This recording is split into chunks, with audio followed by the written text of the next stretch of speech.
What's your name and where you from? My name is FD from the future. Real name Fabio De Sono. Yeah. Where were you born and raised? So I was born in South Africa, in Pretoria, South Africa. But I moved to UK when I was like maybe one-ish or two-ish. Grew up in an area called Crawley, West Sussex, south, like deep south of the UK. So yeah, man. What are some of your memories of growing up in South Africa, man? It was weird because obviously I moved to the UK very young, but I would hear a lot of stories, see a lot of photos, and then we went back a couple times. So I kind of picture, I can remember like my nana's house, and like I got loads of cousins, and my nana had like a bigger house in South Africa. So I just remember she had loads of dogs. Yeah, man. Yeah, I kind of remember that. That's like early memories of South Africa. And then we went back a few times, but it's kind of a blur because a lot of my South African family, they moved to the UK. So it was kind of like they kind of just separate themselves from there, innit? Yeah. So how was the transition for you and your family when you moved over to the UK? Tough, man. You know, like my dad's Italian, my mum is South African. So we moved to the country immigrants. Like my dad got deported like first time he come here. So like even that was obviously like a hurdle for them that they had to deal with. My mum was here hustling. But yeah, we grew up with no money. Literally grew up with no money for the most part of my whole life. And then it's kind of a weird one because like my mum got breast cancer, but my nana had breast cancer. So she got life insurance because she thought she would get it. And then she did get it. But then around the same time, my parents split up. So this is like year 6, year 7. So then from there, obviously my mum kind of got a payout, but it was kind of a weird thing because she got like money from the life insurance, but then it's like, let's go on as many holidays as possible because I think I'm gonna die.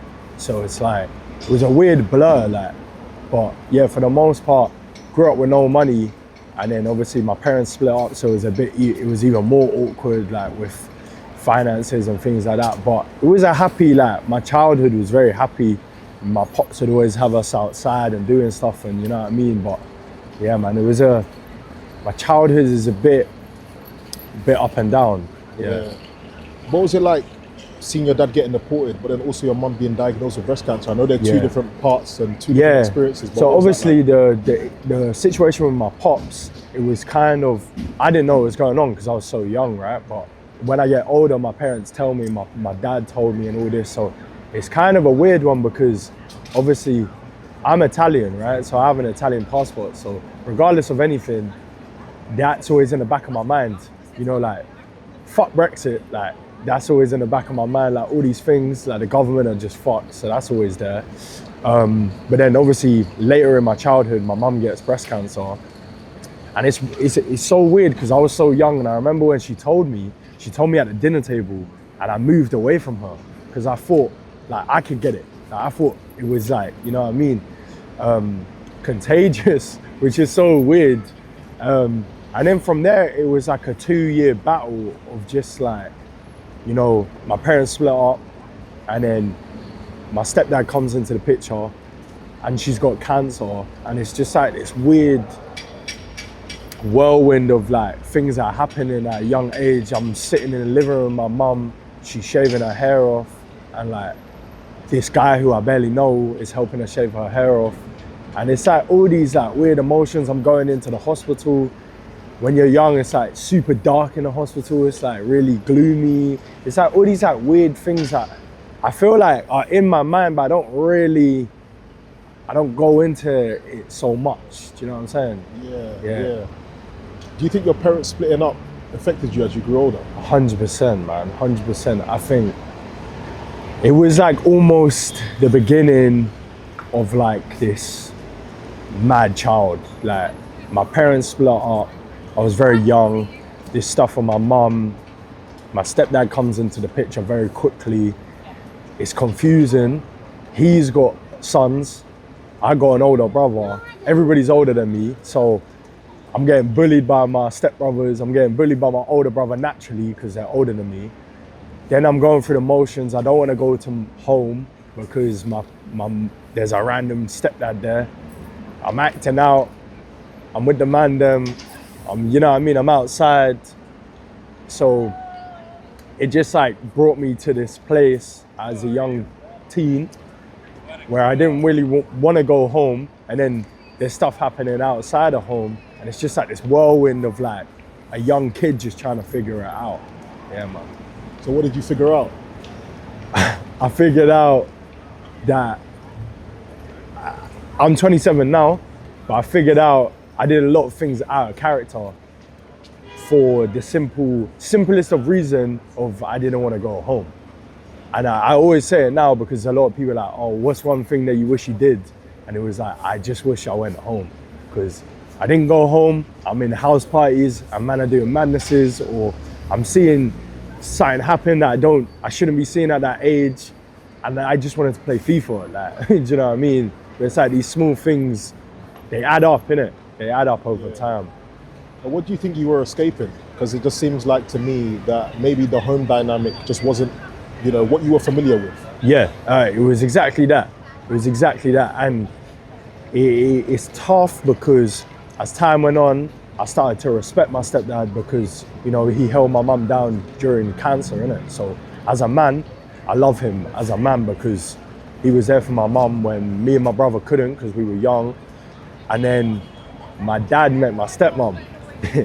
Then it just got 20 times worse because me and her just clashed like really, really bad. And I gotta be careful about what I say because he always sees my stuff. But it's like when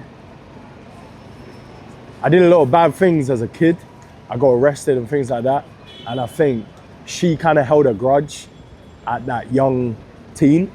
I never saw me as anything different. But like my mum and my nana, they saw me as, you know, I was doing different things as I got older. I was trying to be better. But she never saw that. So that dynamic was 10 times worse. So now I'm like 16, 17, not going home and stuff like that. So it just got worse and worse. But yeah. Would you be able to elaborate on how you got arrested? Yeah, I was shoplifting, innit? Shoplifting. That was my thing when I was younger. I got arrested when I was 13, 14. That's when I got arrested. But yeah. At what point in your life did you realize that, you know, the things that you were doing on the streets just wasn't part of you and you didn't want to do it anymore? I think I went to college. I grew up in an area called Crawley. Crawley is predominantly not wealthy. And then there's another area in West Sussex called Horsham, which is predominantly more wealthy. And I ended up going to college in Horsham. My dad ended up moving to that area, not in a wealthy part, but to that area. So there was like our area didn't get along with their area, but it wasn't like gangs or anything like that. It was just more like ego. And it was probably when I went to college, because people started to like, not boss up, but they started to take their life a bit more serious. We need to go to uni and all this. And I just like doubled down of doing more bullshit. Can I swear? Yeah, go on. More bullshit. So I was just, you know, you take some kids who are not from money, you put them in places where there is money, it's overwhelming. So from there, I kind of spiraled out. And then my granddad died, and he was a big part of my life creatively. And then when he died, I was suicidal when he died. I nearly took my life at 17. And then shortly after that, I got scouted for modeling, and it saved my life. And I was 17 when I got scouted for modeling, and that's kind of when everything kind of changed, because I saw a different life. You know, I'd come to London and, you know, meet new people and, you know, get paid good money to do shoots or whatnot. That's kind of where it changed. So probably like 17 is when I started to like slowly build. And then around that time I was making music, so that kind of helped me in a different path as well. But yeah. It sounds like losing your granddad had a big impact on you. Yeah, what was man. going through your mind at the time? There was a lot going on. I think I was young, innit, 16, 17. You know, he was a big He was my mum's dad, but he was a big creative inspiration to me. He was a photographer, but he taught me loads about photography and like having an eye for something that you like creatively, when nobody else really did that. My mum was creative, but she obviously got that from him.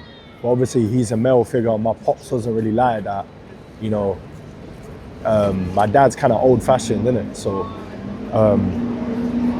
when he died, it was kind of, I was 16, 17. It was the first death that I properly felt close to me, and it kind of felt like I lost a piece of me when he died. And then around that time, you're young, you know what I mean? Like, you're trying to become a man, you're going through the motions of puberty and all this. I'm losing my virginity, I'm around bare girls, and you know what I mean? We're doing dumb shit. So a lot was going on, and it was suffocating because it felt like people were going uni and all these things and getting jobs, and I couldn't do it. And it kind of piled up mentally for me. And yeah, I was 17, and I remember I went to London with my boy because he was getting like scouted for modeling, whatever. I went there, bumped train, come back home. It was my nana's birthday. And I remember I went back to my dad's crib. No one was in the crib, free house.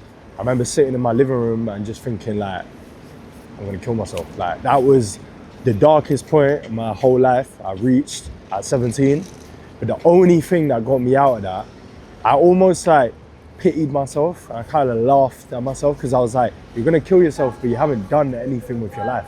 So at least try and do something, then we can come back to this. And literally, I've never gone back to it. So yeah, but it definitely played a big part in a dark place in my life when he died, because he was like a big part of me, innit? What do you think the biggest lesson that you learned from that period of your life is? I think patience, because I was so ready to like end my life, but again, I did nothing with it.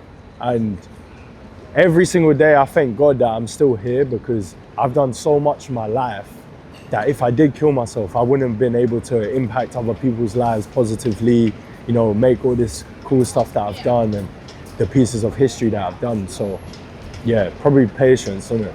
Yeah. Well, thank you so much for talking to us today, man. Thank you, really bro. appreciate it. Appreciate it. Thank you. Love, love, love. Oh, come on, man. Come on.